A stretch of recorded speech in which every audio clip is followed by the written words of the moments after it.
So let's move to things on this earth. Let's move to Hyperloop, Tesla, other things. But let's talk about Tesla first. Sure. Where do you feel like the company is at this point? And there's been lots of activity in self-driving cars, in autonomous, semi-autonomous. How do you look at how everybody's jumped in? Google, Apple, others, and all the car manufacturers. Yeah, I mean, there have been so many announcements of like autonomous EV startups. I'm waiting for my mom to announce one. Okay. It's like, Mom, you too. I mean, there's a lot. So,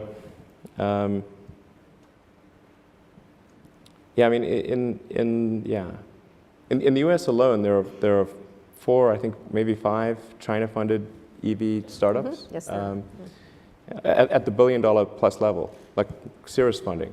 And there's a bunch of startups, and then of course the car industry as a whole seems to be moving in that direction. Mm-hmm.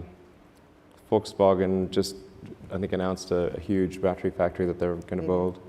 And I think these are all good. It's good for the industry to be moving towards sustainable transport as quickly as possible. We open sourced our patents to try to be helpful in that regard. And so it's encouraging to see all this activity. From a Tesla standpoint, we want to take the set of actions that are likely to accelerate the advent of sustainable energy. Scale up production as fast as we can. So we accelerated plans for the Model 3 by 2 years. Mm-hmm. And so we want to try to get to 500,000 cars in total in kind of the 2018 timeframe, which is an aggressive schedule, but I think achievable. And then maybe 1 million cars a year by 2020. I can see I think a pretty clear path to get there.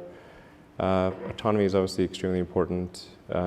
People are going to want autonomy. It's going to be odd to have a car without autonomy in the future. Mm-hmm.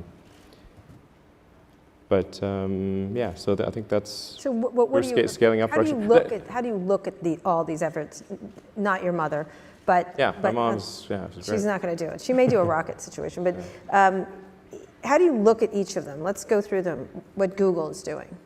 How do you assess what they're doing when you're looking at it? Because there'll be competitors at some point. These are all eventual competitors. Well, I think what Google's done a great job of showing the potential of autonomous transport. Right. But they're not a car company, so they would potentially license their technology to other car companies. And I think they announced something with Fiat. Mm-hmm. So I wouldn't say Google's a competitor because they're not a car company. We would compete with somebody perhaps that they license technology to, but not to them directly. Right. Apple? Yeah, that'll be more direct. That'll be more direct? Yeah. You can tell that by the hiring pattern and that kind of stuff? Yeah. So what do you, okay, so they're going to be more direct. How do you assess it? I say I think it's great that they're doing this, and I hope it works out. What's the time frame for them, do you think? I don't know. I think they should have embarked upon this project sooner, actually. Mm-hmm.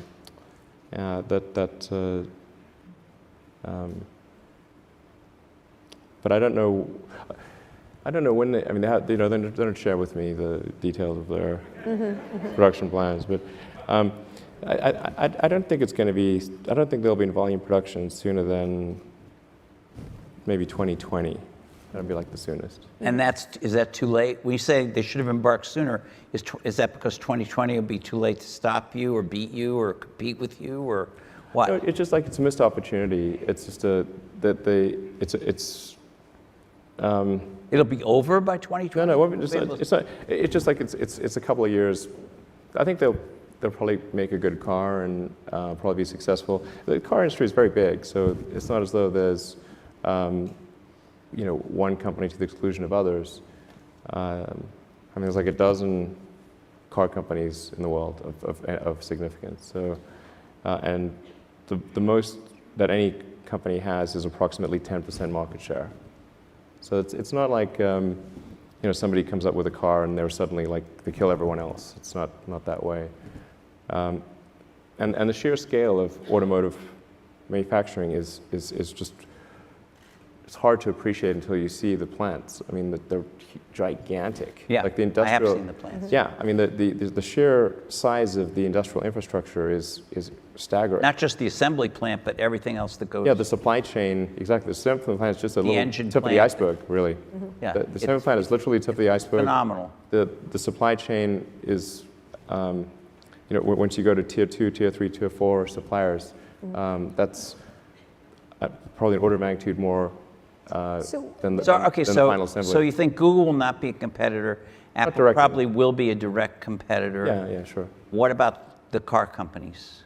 The I think they'll all be competitors. Yeah, sure. Who do you see out there that has done a nice job so far? Mercedes or GM Of what? of a competitive car? of the incumbents.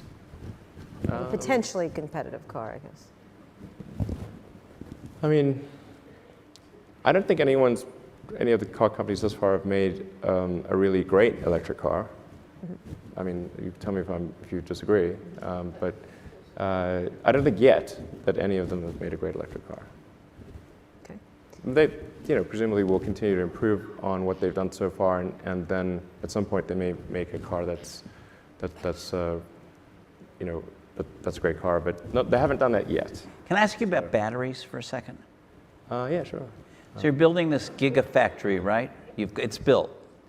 Well, it's not completely built. Okay, but part of it's up and a big running. chunk of it's built, yeah. Part of it's up and It's a running. really gigantic thing. It's like when the gigafactory's done, it'll be the largest footprint building of any kind in the world. Of any kind, not just factories, literally of any What is kind. this? The largest rocket, the largest building? I mean, Well, I mean, I think it's not scale for scale's sake. It's just like if you say, well, we want to accomplish these goals, then you kind of have to make a big thing. okay. You've got this big thing. It's this big, giant building. Yeah. It's going to make batteries. The batteries it's going to make are lithium. We're going to have an opening. Well, it's not technically an opening party since it's been operating for a little while, but we're going to have a party soon. You guys maybe want to come. We can come? All right, Yeah, good. sure. We'll come to the Can they- battery It's party. pretty- But they can't I come. love It's worth seeing. This They is can't like come, right? Just us. this Yeah. is crazy. No. This is like an alien dreadnought. It's really nutty. Because I love a battery party, but Yeah. Right, but talk about where it's going. Are these lithium-ion batteries? Yeah, sure. So they're the same batteries that's in our No, phone? no. they're not. Please explain. Yeah. So lithium. Have you made a battery breakthrough is something I'm interested in. Yeah, I mean, generally there's so much nonsense out there about batteries. Like you can believe about 1% of what you read, maybe. Lithium ion covers a very broad range of technologies, and you can have an enormous difference in the power density and the energy density and the cycle life between one chemistry and another. They can be really enormously different. So what you really actually want to ask is what is the cathode and what is the anode? Right. So in our case, That's right. Okay. I just put it in the lithium is PlayStation actually for my kids. 2% of the cell mass. So it's like the salt in the salad. It's a very small amount of the cell mass and a fairly small amount of the cost. But it sounds like it's big because it's called lithium ion, but it really, like our battery should be called nickel graphite because it's mostly nickel and graphite. Okay, and It's nickel, cobalt, aluminum, but battery the other little things, and graphite with a silicon oxide layer. on the battery anode. efficiency or power the power that you can store in a certain mass seems to be moved very slowly, at least compared to we're used to Moore's law pushing integrated circuits faster. Batteries kind of are always in our consumer devices always lagging behind. You've built this giant thing, the biggest building in the world it's ever seen. It's not fully built, but yes, it's You're building pretty the big biggest chunk is building built. the world So has yeah, ever yeah, seen. yeah. To make batteries. Your whole business depends on batteries in these cars. Have you figured out a way to do some significant increase in the yield of energy from a given amount of space in the battery? Well, yeah, I mean, the energy density is increasing sort of maybe on the order of like 5-ish% per year. And it doesn't sound like much, but you add that up over a number of years with compound interest, it ends up being quite a significant number. And a lot of people sort of think that, oh, well, we just sort of cobbled together some laptop batteries and somehow made a great car. But if it was that easy, then I think we would have quite a few competitors who did the same thing. But it's really quite a lot harder than that. It's a cylindrical form factor, but the internals of the battery are quite different from what you would find in a laptop. And will be increasingly different with what's built at the Gigafactory, which is highly optimized for automotive, and has improved energy density. But mostly, it's not the energy density that's the issue, because you can buy, if you buy a Model S today, the range is around 300 miles, and that's quite a lot. So it's pretty rare that people really need to go more than 300 miles at a time without stopping. Right. So I don't think we really have a range issue. And we could make a 400-mile range car today. Like, that wouldn't be too big of a deal.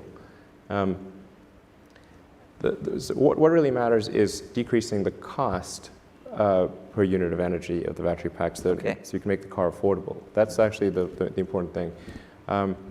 So there's really two main dimensions along which cost optimization and making something available to the mass market can be achieved. One is design iteration, going through multiple versions of something, and then the other is economies of scale.